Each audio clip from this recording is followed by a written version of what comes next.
Welcome to Talking About Watches with MrWatchMaster. I'm Andrew Cantor, co-founder and editor-in-chief of MrWatchMaster.com. In these podcasts, we're going to talk to amazing people in the watch world and discover some fascinating facts about them, their collections, and what they love about watches. In this episode, I speak with Guy Blaskey, founder of D-Trash Watches. Guy is an award-winning, creatively driven entrepreneur and lover of all things brand, marketing, and health. He takes us on a fascinating journey from advertising to guerrilla marketing via his pet food business, Pooch and Mutt, before setting up D-Trash Watches in 2024. His main goal is to make trash desirable. Let's hear what he had to say. So, hi, I'm Guy. I'm the founder of D-Trash. I launched D-Trash it's coming up to 2 years now, 2 years ago. About 18 years ago, so I came out of the advertising and marketing world. The reason I came out of it is partially I'm a terrible employee, so I kind of need to work for myself. Which is a common trait in entrepreneurs. And I read an article about the founder of Red Bull, who was a marketing person, who basically said, I need to market my own products, not other people's, so I started Red Bull. I read that youngly and arrogantly, thought I need to start my own company. I ended up starting a dog health supplement company, and which turned into a dog food company, which is now last accounts is doing like 45 million a year. It's one of the bigger dog food companies in the UK. Is one of the most successful e-commerce pet food companies across Europe, and all with my team in running it, which is great. But I sold my shares over 3 years, finishing in kind of 2024, and then did a bit of an earn out.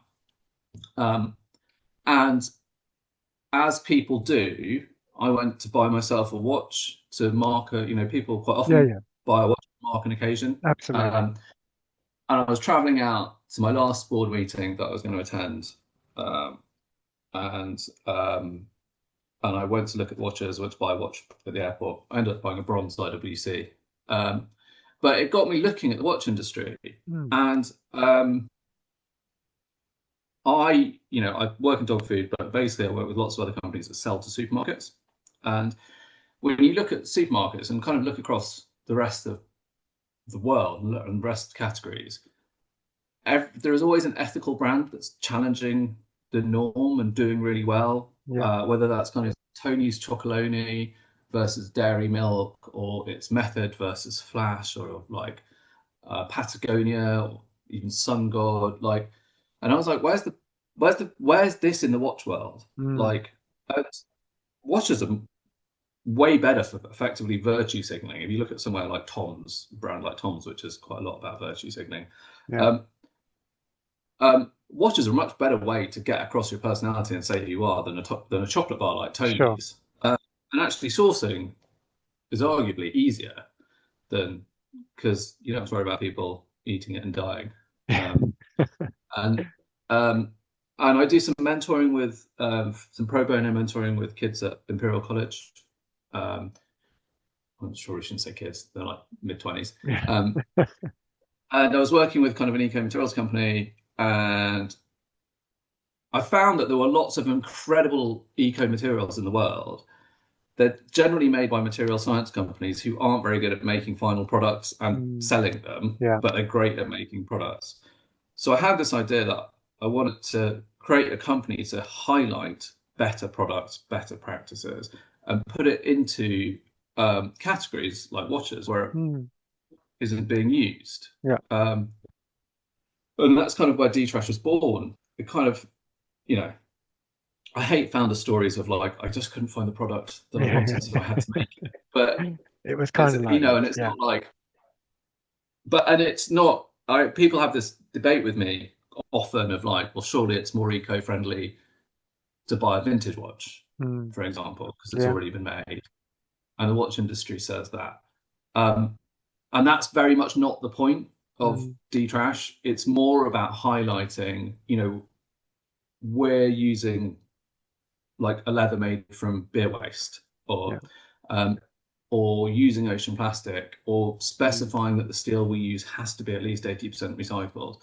And the point is that everyone can do that across every industry, so that when we start talking about it, other people can put that into whatever they're doing in their jobs, whatever they're buying, and create kind of a tidal wave of lots of little things that will hopefully make a difference. Yeah, absolutely.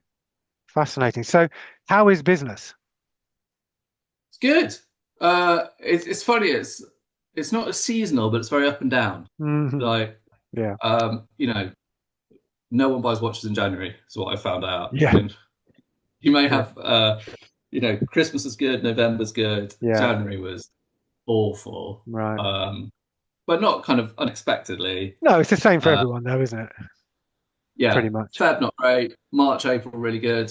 Hmm. Um, so it's those are the things that you kind of learn the longer you spend in it. Yeah. So, what are your Um, current priorities for business at the moment? well, that's a good question. Um, I mean, it says on the back of every watch, "Have fun, do good."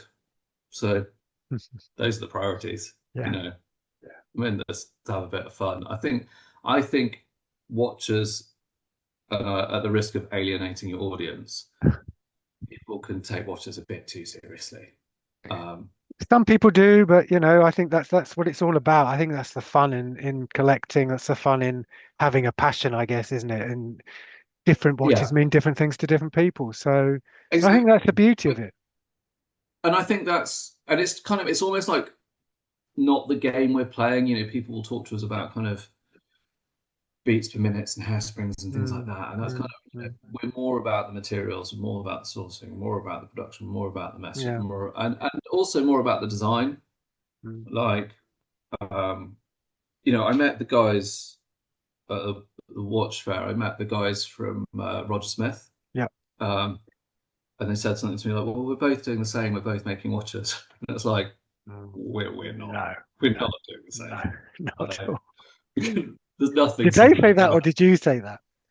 No, they said it. They said to me, Oh, we're wow. in the same I'd take that as industry. a We're doing the same." compliment. I'd take that. Oh, yeah, absolutely. I mean, absolutely take it as a compliment.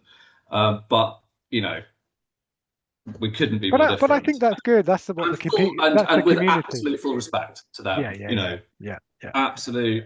I kind of, I have a bit of a thing against some high end watches that I think are kind of demonstrative and a rip Hmm. off, and Hmm. like, Hmm. should you be wearing something that's the cost of a small house on your wrist? Hmm. Um, but that's more kind of ended up aimed at the Richard Mill area Sure. than No, I I think get that. like like what Roger Smith's doing with kind of keeping the craftsmanship alive. Hmm. Um, I think is fantastic. Yeah, I agree. So look, you've told us a lot about D-Trash, but tell us something we don't know about the D-Trash watches. Something. I mean, I would say I'm pretty much on an open book. Tell you one thing that is new is I had my first kind of spotted out in the wild yesterday when someone who actually bought two watches from me randomly came up to me in a restaurant to chat to me about them. Oh, right. Um, and it happened. My wife has quite a big podcast and has had a best-selling book, so Oh, it's right.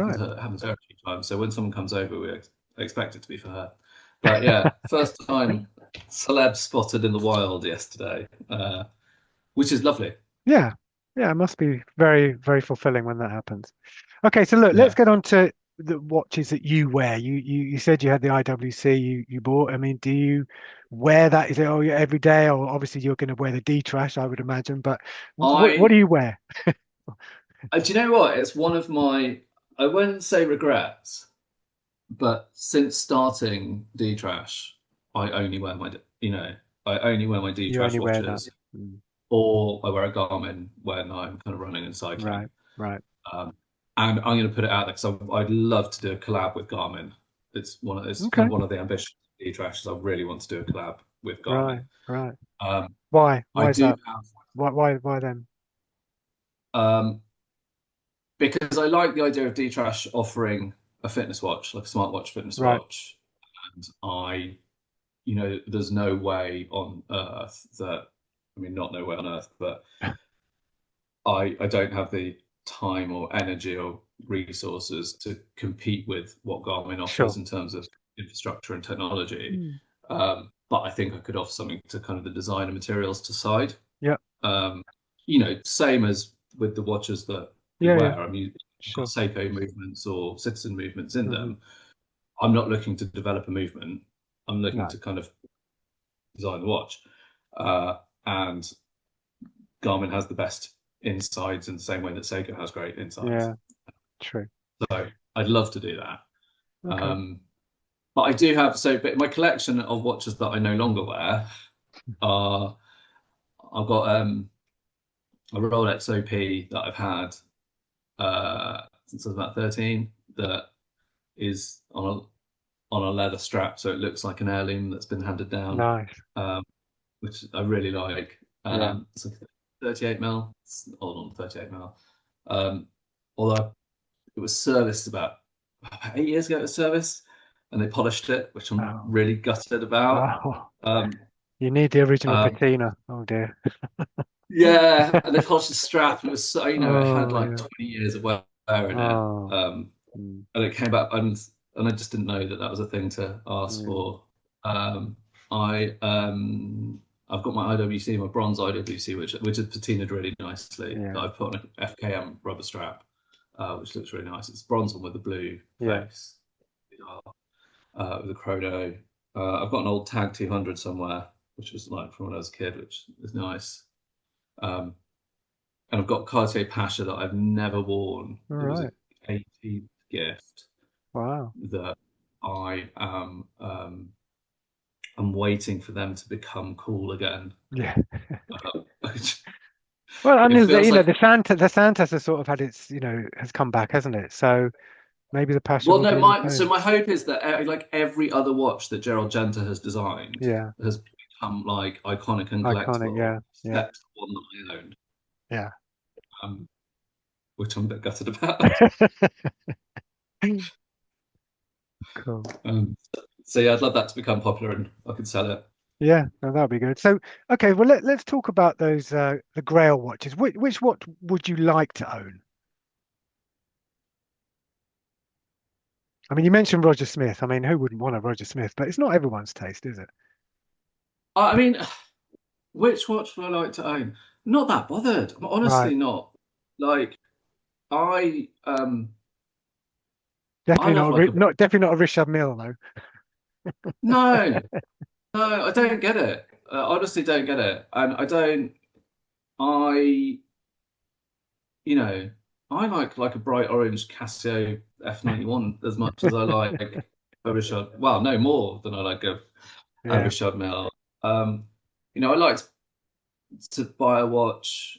I mean, I think the one that we sent you to look at Hmm. is it's based on the Memovox Yeah. on the old Memovox, which I love. Yeah. Um, I bought years and years ago. I bought this incredible, what I thought was incredible on eBay, vintage Doctor's Edition Breitling Top Time with the heart rate, Oh, the right. heart Okay. Yeah. Yeah. from like the 60s, and I sent it to Breitling for authentication, and they kind of went, it's like they're all Breitling parts, but they're not kind of from one watch. Oh, really? Um, Oh dear. so I sent it A back. Frankenstein.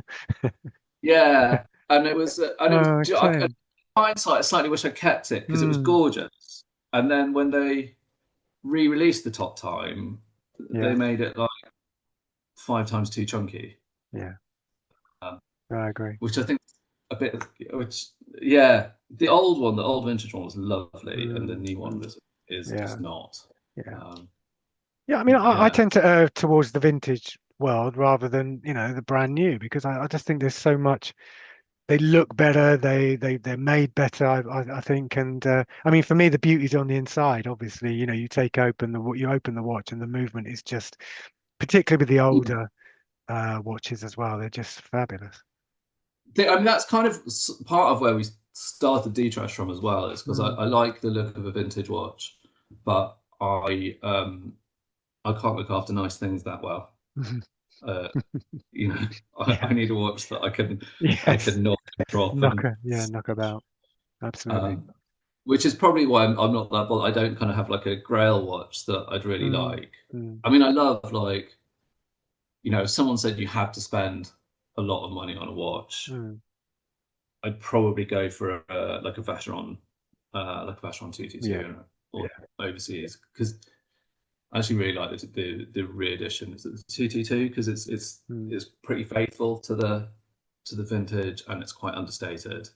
Um, I really like that watch, Yeah. um, but I'd never wear it. Yeah, but owning it, I suppose, is part of the joy, isn't it? Yeah, and that's the thing. I saw Ryan Reynolds was pictured in a Roger Smith the other day, Oh, was he? which is pretty amazing. Interesting.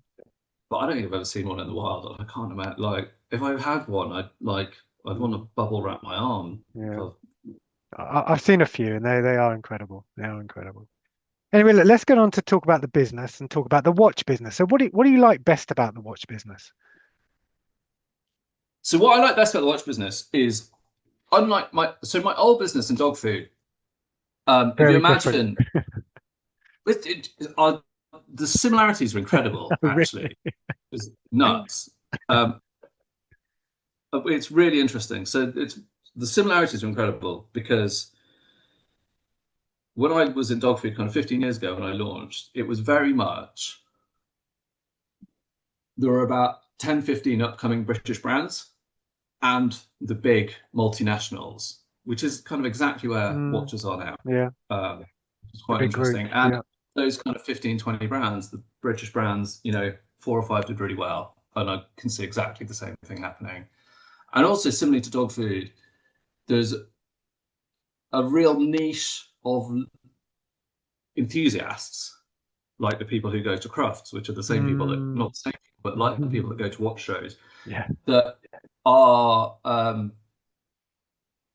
90% of the kind of consumption of information about it, but about 10% of the sales. mm. Um, Yeah, most people just get a watch and don't really care yeah. about it. So it's really similar. Mm. But the big difference, which is something I really like, is imagine if you're feeding your dog my dog food, you're Yeah, not feeding it someone else's dog food. yeah. Um, so there's a lot of bitchiness and a lot of complaining. And what I actually really like about watches is, you know, somebody who is buying a D-Trash watch is more likely to also be buying kind of a Fears watch and a Studio Underdog Yeah, watch, yeah, yeah. and a Marlowe watch or a Bamford watch. Like, Mm. so it's there's no there's none of that kind of competitive element almost, Mm. because people are kind of collecting and Yeah. rather than using, if that makes sense. Yeah, So I there's think that's one of the biggest changes, isn't it? It's particularly with British Watchmakers Day, where everyone gets together and obviously there's special editions that are made and there's queues around the block and people want to get them and I think that's a good thing because as you say, you don't buy one at the exclusion of another. It's generally you put together that, a collection of those watches and they all have a different story, which I think is really interesting. Yeah, and there's just no, and even between the companies, I mean, you can see how much people collaborate Mm, as well. But between the companies, in dog food, you would literally have companies that have they go around to shops with Excel spreadsheets. If ours has this, they don't have that. okay. List all Right. the other Yeah. Yeah. brands and what they have. Yeah. Whereas that's not really, it's Mm, not my watch is better than no. this watch. This watch is better than this watch. It's just this is what we like. This is what Mm, it looks mm, like. And actually, when you put them on paper, yeah. you know, of what's got an automatic movement, what's got sapphire crystal, Hmm. what's got X amount of water resistance, there's not a Yeah. lot between Not really. most of them. So, is there anything you don't like about the watch business? Um, is there anything I don't like? I mean, I think a watch. business itself needs to change. I wouldn't say that I don't like it because I think it's a massive opportunity. Sure. But I think it's a huge opportunity.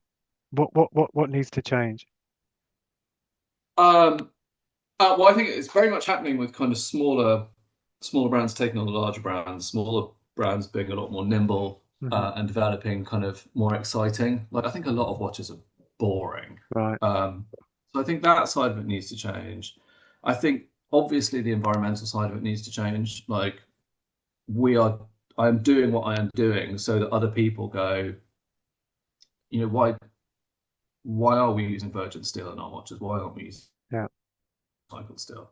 Like that's the reason for doing it and to push change. And also there's just some ridiculous, if you look at Patek, where, Patek actually comes in and people prize a really tiny box that's the same size as our box, that's really minimal and has nothing to it.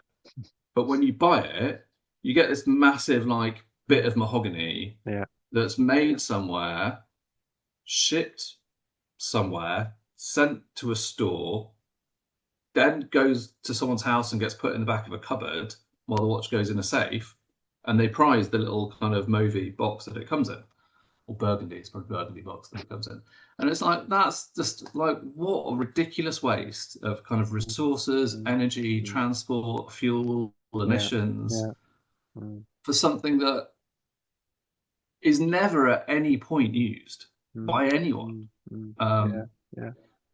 And I think the whole display boxes, the whole world of display boxes, is just ridiculous.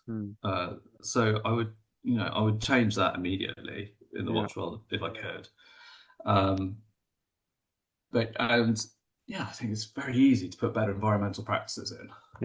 I mean, hopefully other companies have said similar things, but D-Trash should theoretically go bankrupt because everyone goes, why aren't we using these materials? Why aren't we being eco-friendly? Everyone changes how they operate.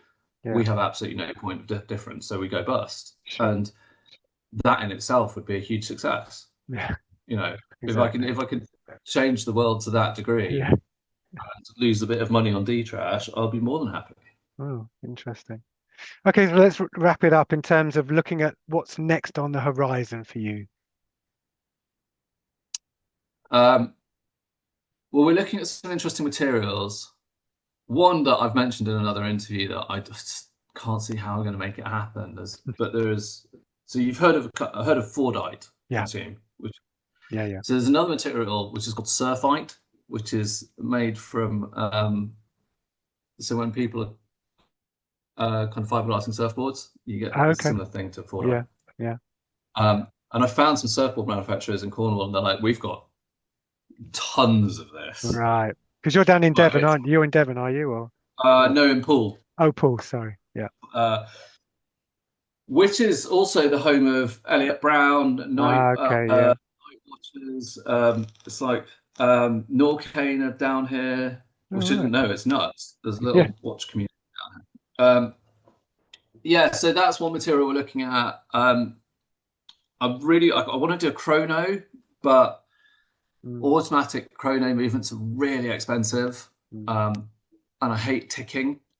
So I might do a solar chrono, but I hate the sound of ticking, so I've got to work out how to do that. Right.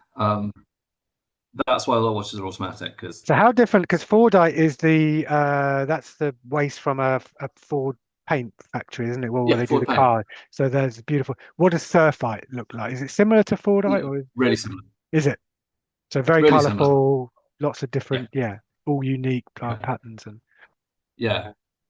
So it's just getting it from where it is, and also we're looking at other categories. I mean, the whole point of, this is probably not great content for MrWatchMaster, but the whole point is to highlight materials that could be used in industries. And I found this.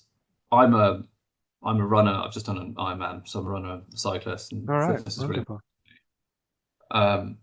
So I found this material, which is again made from waste plastic, along with BCI cotton, which is a special cotton, better cotton initiative, which makes really good kind of running clothing and workout clothing.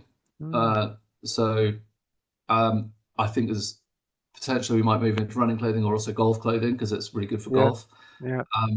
So there's other kind of, and the way that I look at it is, I think most companies are, watch companies to watch people, or running companies for running people, workout companies for workout people, golf. But we're people.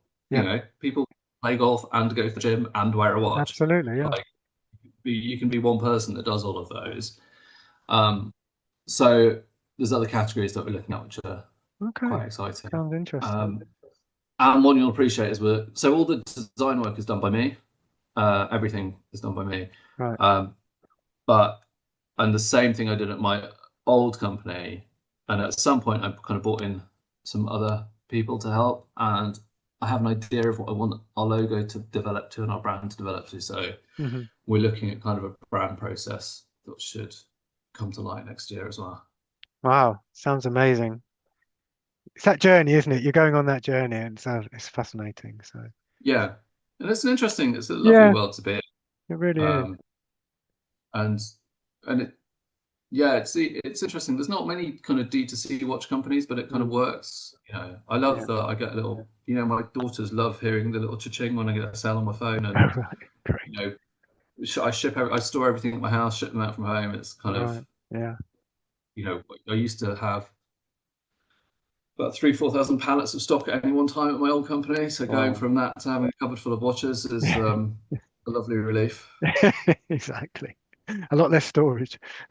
Yeah. Great. Well, that's been great, Guy. I've really enjoyed our conversation, and I wish you luck with everything you're doing in the future, and we'll keep in touch. So thanks very much. Thank you. Thank you for listening to Talking About Watches with Mr. Watchmaster. I really hope you enjoyed this episode. For more information and great stories about watches and the people behind them, please visit www.mrwatchmaster.com. I look forward to hearing from you soon, and hope you enjoy the next podcast, which is coming up.